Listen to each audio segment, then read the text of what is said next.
I welcome you to learn English. 72 வயதாகும் அந்த நபர். இந்த அந்த அப்படிங்கிறது ரிலேட்டிவ் ப்ரோனவுன்.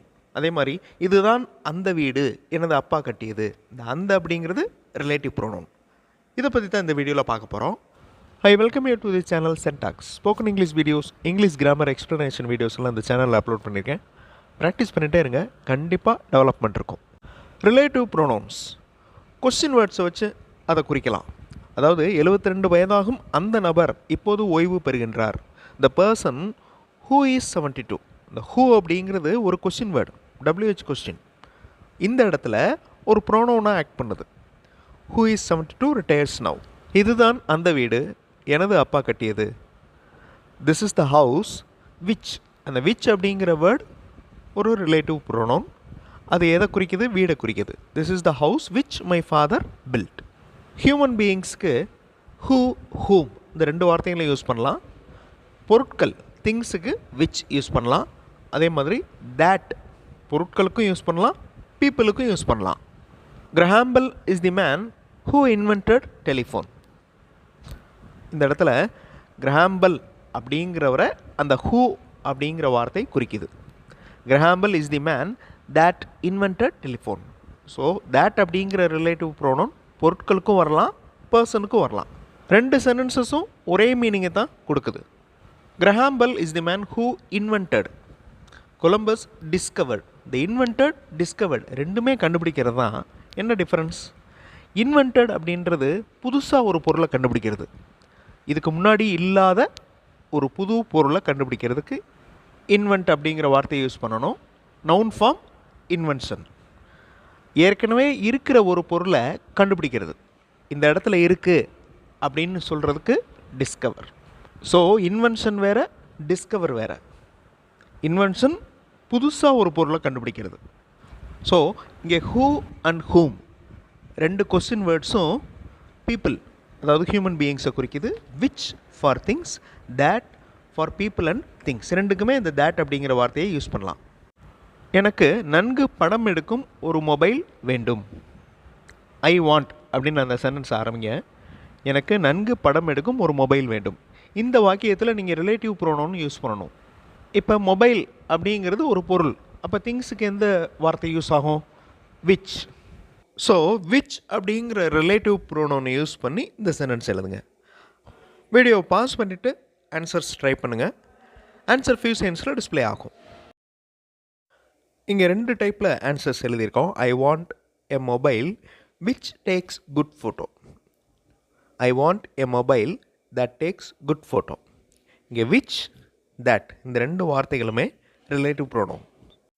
அதே மாதிரி பச்சை நிற சட்டை அணிந்திருக்கும் அந்த மாணவன் பெயர் என்ன? அந்த மாணவன். What is the name of the student who wears green colour shirt? What is the name of the student that is wearing green shirt? English model sentences இருக்கிற வீடியோஸ் இன்னொரு சேனல் சென்டாக்ஸ் ப்ளஸில் அப்லோட் பண்ணியிருக்கேன். அந்த மாதிரி மாடல் சென்டென்சஸும் பார்த்தும் நீங்கள் இங்கிலீஷில் பேச எழுத ப்ராக்டிஸ் பண்ணலாம். ரொம்ப யூஸ்ஃபுல்லாக இருக்கும். அந்த சேனல் வீடியோஸும் பாருங்கள். இன்ஃபர்மேஷன் ஆட் பண்ணுறதுக்கு ரிலேட்டிவ் ப்ரோனவுன் யூஸ் பண்ணலாம். To give more information we use relative pronouns. John has just retired அப்படின்னு சொல்லலாம். இன்னும் இன்ஃபர்மேட்டிவாக இருக்கட்டும் அப்படின்னா John who is 72 has just retired. இந்த who is 72 அப்படிங்கிறது ஒரு ஃப்ரேஸ். அதில் ரிலேட்டிவ் ப்ரோனவுன் இருக்குது. who அப்படிங்கிற pronoun. John has just retired அது ஒரு sentence. John who is 72 has just retired. இந்த இடத்துல அவருடைய ஏஜ் நம்ம இந்த சென்டென்ஸில் கொடுக்குறோம். John who is 72. we had bread and butter which I always enjoy. we had bread and butter which. இந்த which அப்படிங்கிறது எதை குறிக்குது? bread and butter. I met my schoolmate yesterday which was a surprise. அந்த சந்தித்தல் அப்படிங்கிறது மிகவும் ஆச்சரியமானது. I met my schoolmate yesterday which was a surprise. இந்த which அப்படிங்கிறது ஒரு ரிலேட்டிவ் ப்ரோனவுன். இப்போ இன்னும் ரெண்டு relative pronouns, whom and whose. This is Yashwant whom we met in his home last year. போன வருஷம் இவரோட வீட்டில் பார்த்தோம்ல, அவர் தான் அவர். This is Yashwant whom we met in his home last year. This is Yashwant's brother with whom I went to school. With whom? இந்த மாதிரி ரிலேட்டிவ் ப்ரோனோனோட ப்ரிப்போசிஷனும் வரலாம். I had a friend in Chennai from whom I learned grammar. எனக்கு சென்னையில் ஒரு நண்பன் இருந்தான். From whom I learned grammar. அவரிடமிருந்து தான் நான் கிராமர் கற்றுக்கொண்டேன். We bought a chainsaw with which we cut all the wood. With which, அதனை கொண்டு அப்படின்னு சொல்கிறோம்ல, அதனை கொண்டு, அதனை அப்படிங்கிறது which, கொண்டு அப்படிங்கிறது with. I had a friend in Chennai whom I learned grammar from. இந்த from அப்படிங்கிறது whomக்கு முன்னாடியும் வரலாம், அதே மாதிரி அது சென்டென்ஸுடைய கடைசியிலையும் வரலாம்.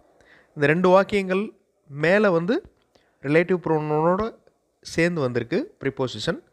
அடுத்த ரெண்டு சென்டென்சஸில் ப்ரிப்போசிஷன்ஸ் கடைசியில் வந்திருக்கு. வீடியோ பாஸ் பண்ணிவிட்டு இந்த வாக்கியத்தை ரிலேட்டிவ் ப்ரோனோன்ஸ் வச்சு எழுதுறதுக்கு ட்ரை பண்ணுங்கள்.